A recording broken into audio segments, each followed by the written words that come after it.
Continuons notre cycle sur le consommer autrement avec une invitée haute en couleur, Ghislaine Deporter, fondatrice de la marque Made by Gigi. Née en juin 2017, Made by Gigi est une marque de création d'objets de décoration, d'ameublement luxembourgeoise. On y trouve des coussins, des tabourets, des paniers de rangement ou encore des pochettes. Il y en a vraiment pour tous les goûts. Ghislaine nous raconte son histoire, comment elle est en train de réaliser son rêve, sa vision de la créativité et du consommer local. Moyenne, chers amis. Moyenne Gigi, bienvenue. Moyenne, chers amis. Bonjour Gigi. Bonjour. Alors Gigi, ravie de t'accueillir pour cet épisode. Comme pour les autres invités, j'ai envie de te dire, qu'est-ce qui t'a fait devenir ce que tu es ? Est-ce que tu veux bien te présenter un petit peu ? Bien sûr. Alors, je m'appelle donc Ghislaine. Mon surnom de Gigi a fait que voilà, ça m'a suivi depuis mon enfance et c'est resté. Donc voilà, c'est certainement pour ça que ma marque s'appelle Made by Gigi. Et donc, je fais des accessoires de décoration d'intérieur, des petits accessoires de mode. Et je me suis lancée depuis 2019 dans cette aventure. Je me suis installée en 2020, juste avant le Covid. Bravo. Merci. Belle persévérance. C'est ça.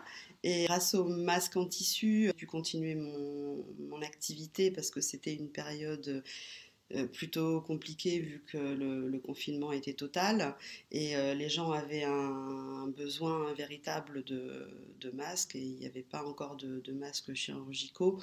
Donc j'ai pu, à cette période qui n'était pas tellement propice à devenir entrepreneur, une chance en me lançant dans les masques d'avoir énormément de clients et d'avoir fait énormément de masques pendant cette période et d'avoir survécu entre guillemets.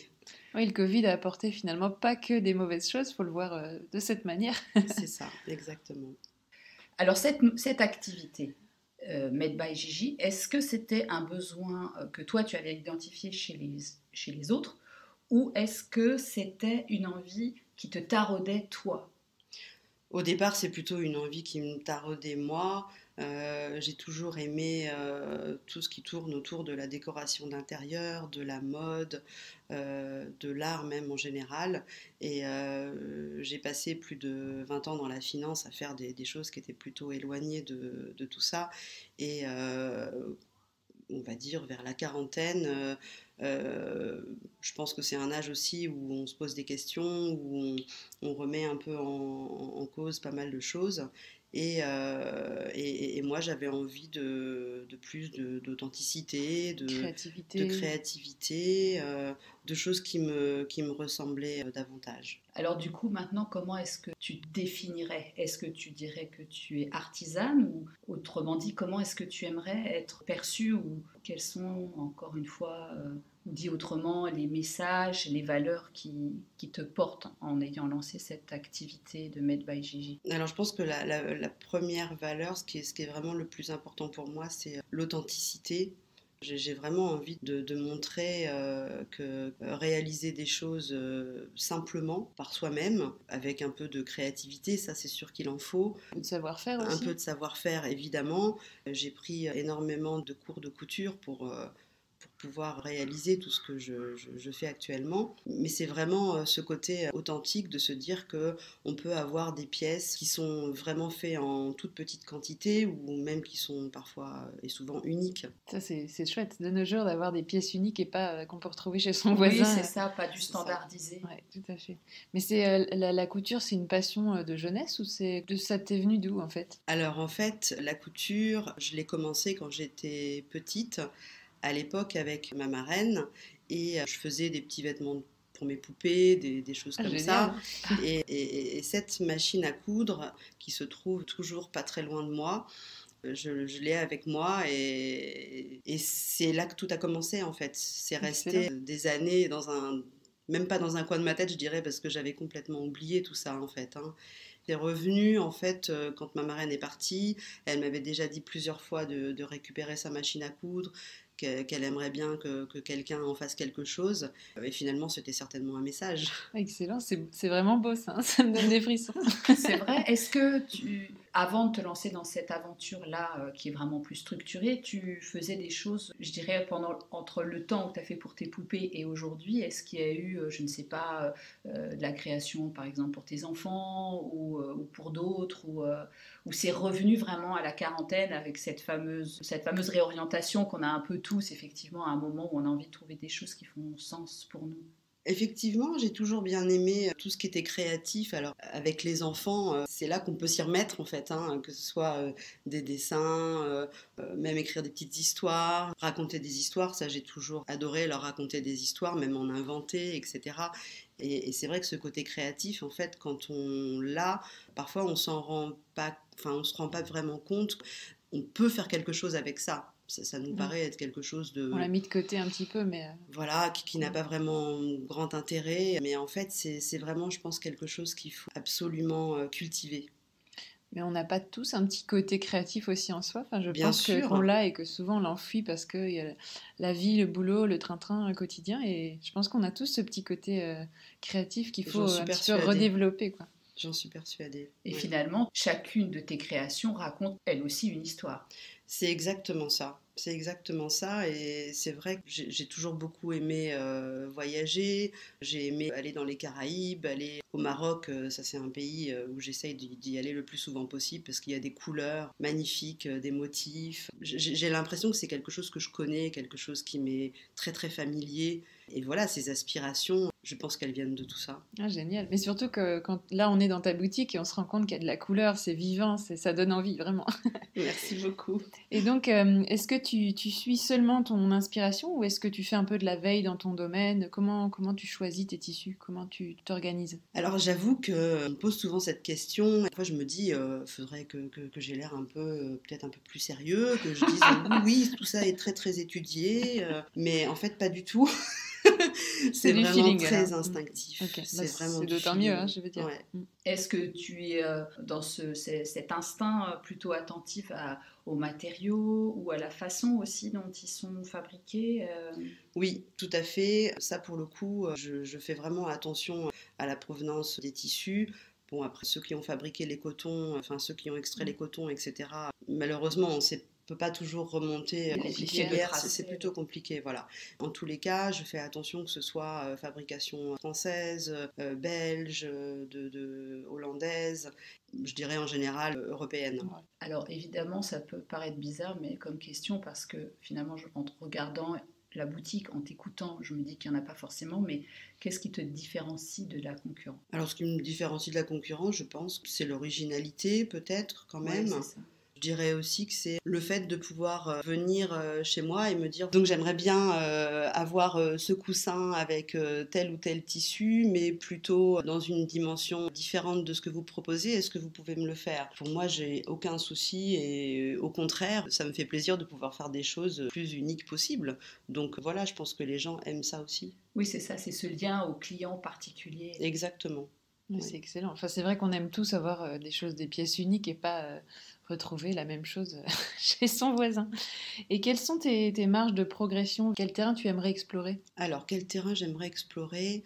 J'aimerais aussi pouvoir vendre un peu plus dans des boutiques à Luxembourg. Pour l'instant, j'ai quelques boutiques qui revendent produits Made by Gigi. J'aimerais bien à terme en avoir plus et pourquoi pas dans la grande région. Comme ça resterait aussi local. Ouais, donc Gigi, ce que tu dis, c'est que ce que tu aimerais, c'est être référencé quelque part dans d'autres boutiques. Ouais. Et est-ce que travailler, par exemple, avec, je ne sais pas, je dis ce qui me passe par la tête, mais des hôtels ou des restaurants, ce ne serait pas aussi? Oui, j'ai déjà fait ça. J'ai déjà travaillé avec un hôtel. Le plus compliqué en ce qui me concerne, c'est que les restaurants, les hôtels, pour la plupart, sauf les indépendants, travaillent déjà avec des architectes d'intérieur qui sont souvent renommés, qui ont qui utilisent certaines marques et qui ne veulent pas forcément faire confiance à des artisans locaux. Donc Donc ça, effectivement, c'est une marge de progression que je me fixe parce qu'il faudrait que j'aille chercher des indépendants, des gens comme moi, hein, qui n'ont pas forcément envie de faire appel à des architectes d'intérieur et qui peuvent seulement faire confiance à quelqu'un qui va leur proposer avec bon goût des coussins, des choses pour recouvrir les lits, des chemins de lit par exemple. C'est ce que j'avais déjà fait pour un hôtel. Excellent. Donc tenez-vous attentifs quand vous allez dans les hôtels à Luxembourg maintenant. Gigi va être partout. J'espère. Tu parlais de consommer local. Qu'est-ce que c'est pour toi consommer local? Alors je pense que c'est essayer de privilégier sa consommation, aller vers des produits qui sont faits le plus près possible de là où on vit en fait.